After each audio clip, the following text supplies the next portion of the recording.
in this time of tremendous inflation, which is a big, the cause is because of wages going up, and then we've got recession and all this, it has created this newfound interest in unions. And for a couple of months now on the program, we've been talking about Starbucks and Amazon dealing with unions. There's the upstart, union movement in Starbucks, and Schultz is going after it, the CEO. He's trying to shut it down. It's happening with Amazon. I think you're seeing it in other places. Younger generation, the Great Resignation has happened, and there's all this, and again, rightfully so. As a man of the people, I understand why so many people are upset with leadership and how they're treated. I get it. But now unions are trying to take hold. Is it, well, this is the way that I'm going to be treated properly. Well, is that true? Well, underneath the surface, and really not getting the headlines until now, is actually a potential big-time showdown between one of America's oldest unions and the world's biggest packaging courier, which is UPS. Contract negotiations are set to begin in the spring between UPS and the Teamsters Union. Current labor contract expires end of July 2023. And before the talks have even started, labor experts are saying this is going to be a heavyweight fight. Todd Vacken, professor of labor relations at Rutgers, is quoted in this CNN story saying the union's president ran and won on taking a more militant approach. So even if they're very close on a deal, the rank and file will be hungry to take on the company in a fight. We don't know how long it will be. Now, some of you go, Ken, why are you covering a strike at UPS? Well, here's why. A prolonged strike at UPS would affect nearly every household in the country. An estimated 6% of the nation's gross domestic product is moved through UPS trucks every year. So beyond home deliveries, they deliver goods found in stores, factories, offices. About 350,000 Teamsters work at UPS. This is out of 534,000 employees. And that's growing. UPS recently added 72,000 Teamster jobs since the start of the pandemic. Now, there are competing services at FedEx and the U.S. Postal Service and Amazon and, DHL and all the others I mentioned. But none of them have the capacity to move more than a small fraction of the 21 million packages that UPS moves daily. So you wonder, why am I talking about this? Because this is the number one delivery service in the nation, and it's the largest union. And this is all crystallizing in the backdrop of young people trying to unionize at Starbucks and in other industries. And we already have a fractured environment between the worker and the leader. It's already fractured. The pandemic just exposed it and hyperventilated the process. And I'm trying to be a man of the people and help you all understand that unions aren't going to help you. And I'm also trying to tell leaders, wake up, get your head out of your you-know-whats, and pay attention to what's going on.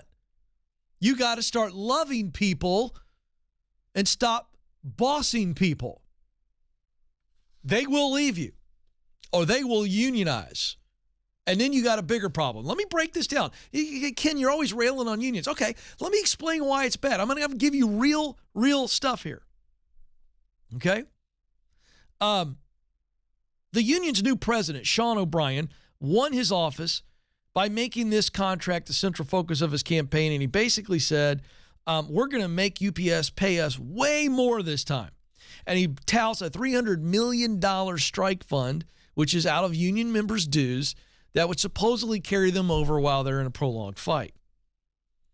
Now listen to what this guy says, the new guy. By the way, he replaced Jimmy Hoffa Jr. Look up Jimmy Hoffa Sr. if you want to find a real shady character. They can't find his body because I don't believe they could have buried him. Like my grandfather used to say, he's so crooked, when he dies, they're going to have to screw him in the ground. Think about that one for a second. That's an old man saying. Pretty funny. Sean O'Brien says, direct quote, "Do our union members wake up every day wanting to strike? I'd say no. But are they fed up? Yeah, they're fed up. We're going to utilize as much leverage as we can to get our members the contract they deserve. Does that sound like a healthy conversation? Leverage. UPS said the average pay for its delivery drivers is $95,000 a year. And with benefits such as a traditional pension plan, that's worth an additional $50,000 a year. Semi-tractor drivers for UPS are paid even more. Now listen to this, folks. That is far higher than most of the wages paid at FedEx and Amazon. Okay, so UPS drivers are doing really well. Now let me give you the ugly side of union relationships. Real testimonies, real quotes in my hands from real union members. For 8 years, Rob Becker worked as a delivery driver for UPS in Queens. 5 years ago, he was fired.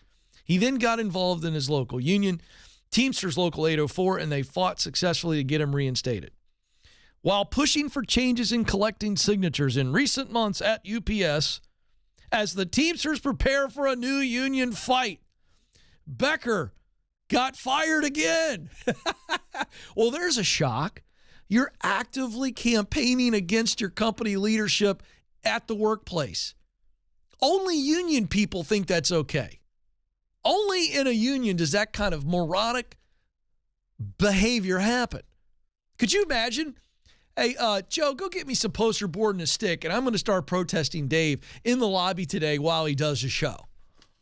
Then be shocked if I got fired.